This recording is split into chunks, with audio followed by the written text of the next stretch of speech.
بنی اسرائیل میں ایک نوجوان تھا، وہ اتنا نافرمان تھا کہ لوگوں نے اس سے تنگ آ کر اس کو نکال دیا بستی سے۔ بستی سے نکلنا موت تھی۔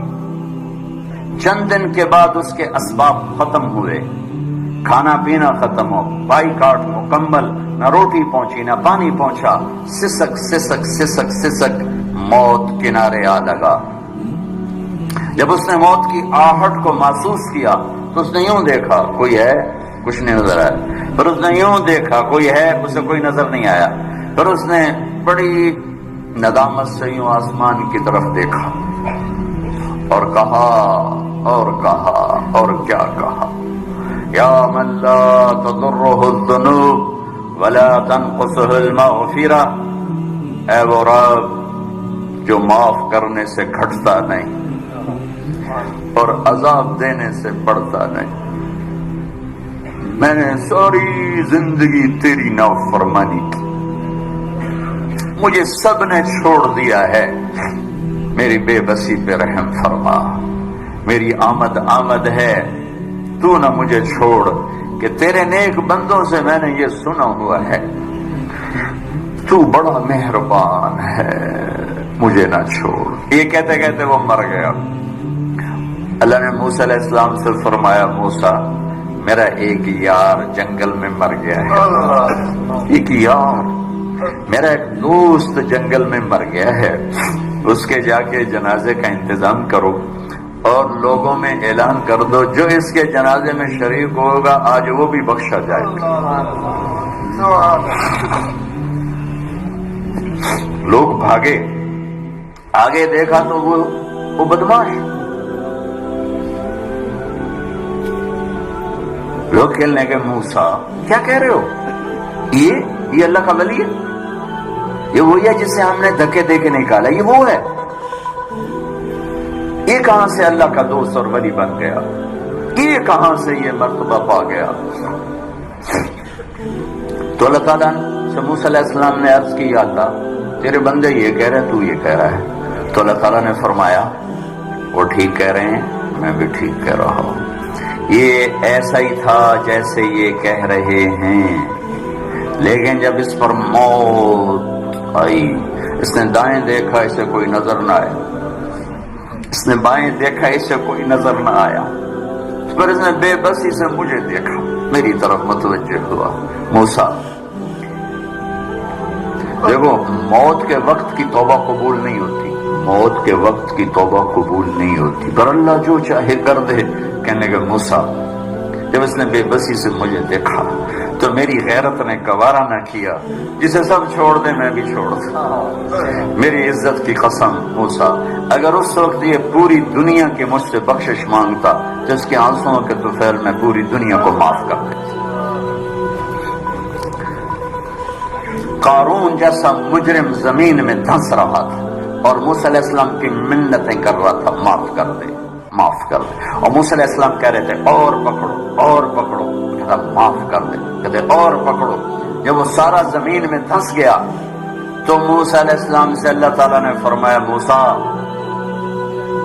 بڑا مضبوط تھا تیرا دل، اتنی منتیں سن کر بھی تو نہ مانا، میری عزت کی قسم ایک دفعہ میری منت کرتا میں باہر نکال دیتا، تم پکارو تو صحیح، میں نہ آؤں تو پھر گلا دینا، میرے بنو تو صحیح، میرے بنو تو صحیح۔ حضرت عمر کے زمانے میں کویہ گایا کرتا تھا، روٹی بناتا تھا، آواز بڑھاپا آ گیا، آواز ختم ہو گئی، لوگوں نے سننا چھوڑ دیا، روٹی بند ہو گئی، تو جنت البقیع قبرستان میں بیٹھا اللہ سے کہہ رہا، یا اللہ آواز دی تو روٹی بھی ملتی تھی، آواز گئی تو روٹی بھی گئی، تو مہربان ہے، ایک میرے فاقے پہ رحم فرما، میرے رزق کا بندوبست فرما۔ حضرت عمر رضی اللہ تعالیٰ عنہ مسجد میں سوئے ہوئے تھے، تو ان کو خواب میں آواز آئی، میرا ایک بندہ بقیع میں مجھے پکار رہا ہے، اس کی مدد کو پہنچو اے عمر۔ عمر رضی اللہ تعالیٰ عنہ ایسا اٹھے، خوف زدہ، نہ سر پہ ٹوپی، نہ پگڑی، نہ پاؤں میں جوتا، دوڑ لگائی جنت البقیع کی طرف۔ وہ بڑے میاں ایک جھاڑی کے پیچھے بیٹھا اللہ سے باتیں کر رہا تھا۔ جب وہ تیزی سے اندر داخل ہوئے تو قدموں کی آہٹ، اس نے پیچھے مڑ کے دیکھا تو عمر، اس نے کہا آ گیا عمر گھوڑا لے کر پٹائی کرنے۔ وہ بھاگا اٹھ کے، تو عمر نے فرمایا رکو رکو رکو، میں خود نہیں آیا، بھیجا گیا ہوں۔ تو وہ کہنے لگا کس نے بھیجا ہے؟ کہا وہی جس سے باتیں کر رہے تھے اس نے بھیجا۔ تو اس کی ایک چیخ نکلی اور بیٹھ گیا، کہنے لگا میرے رب، ساری زندگی تجھے بھلایا، یاد کیا تو پیٹ کی وجہ سے کیا، اے اللہ، اور تو نے اس پر بھی لبیک کہا، اے اللہ مجھے معاف کر۔ اور اس کی چیخ نکلی اور جان نکل گئی۔ عمر رضی اللہ تعالیٰ عنہ نے خود اس کا جنازہ پڑھایا اور قبر میں اتارا۔ میرا ایک شاگرد ہے کراچی میں، اس کی مسجد کے ساتھ برابر ایک عورت لڑکیاں سپلائی کرتی تھی، غلیظ ترین کام، گندا ترین دھندا۔ اس شاگرد نے میرے بیان کی کیسٹ اس کے بیٹے کو دی کہ بھئی یہ سن لو، پہلے دوستی لگائی پھر کیسٹ دی۔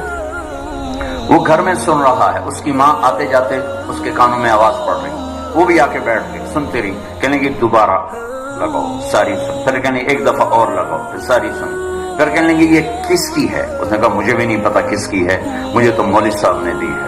اس نے بیٹے کا ہاتھ پکڑا، مسجد کے دروازے پر آ گئی، لوگ تراویح پڑھ کے نکل رہے تھے، بلا لیا بچے کو، امام کو بلایا، کہا یہ کیسٹ آپ نے دی ہے، کون ہے یہ؟ کہا میرے استاد ہیں طارق جمیل صاحب۔ وہ کہنے کہ انہوں نے توبہ کی بڑی اچھی بات کی ہے، کہ میری توبہ قبول ہو سکتی؟ کیا کام کرتی تھی وہ؟ میں دوبارہ زبان پہ لاتے ہوئے شرما رہا ہوں، کیا میری توبہ قبول ہو سکتی؟ کہا ہاں جی، وہ کہہ رہے ہیں اللہ کہہ رہا ہے تو قبول ہی قبول ہے۔ کہا اچھا پھر میں تیرے سامنے اللہ کی بارگاہ میں توبہ کرتی۔ اور اگلے دن اس نے مسجد میں تراویح میں آنا شروع کر دیا۔ تراویح کے بعد جب دعا جو کہتی یا اللہ اگر میری توبہ قبول ہے تو مجھے اٹھا لے۔ ساری زندگی کام کیا کیا میں نے بتا دیا ہے، یہ 5واں روزہ ہے، اور وہ روز تراویح کے بعد کہتی یا اللہ میری توبہ قبول ہے تو مجھے اٹھا لے۔ 29ویں تراویح سجدے میں اللہ نے اٹھا لیا۔ ساری زندگی کیا کر کے گزری اور موت رابعہ بصری جیسی آئی۔ تو میرے عزیزوں، میرے بچوں، میرے بھائیوں، میری بیٹیوں، اللہ سے صلح کر لو، اللہ سے صلح کر لو، اللہ سے صلح کر لو۔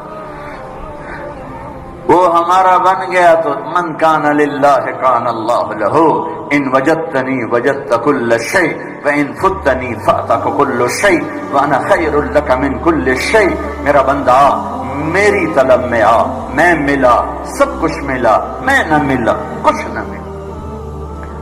من تقرب تلقیتہ من بعید۔ ساری زندگی نافرمانیاں کر کے، ابے کہاں جا رہے ہو؟ یار اللہ کو منانے جا رہا ہوں۔ اور تو کہاں جا رہی؟ بڑی بھی، کہ اللہ کو منانے جا رہی ہوں۔ اب اس بڑھاپے میں تیری کون سنے گا؟ دانت تیرے نہیں، دکھتا تجھے نہیں، چلا تجھ سے نہیں جاتا، اب تیری معافی کہاں سے ہوگی؟ اب تیری کون سنے؟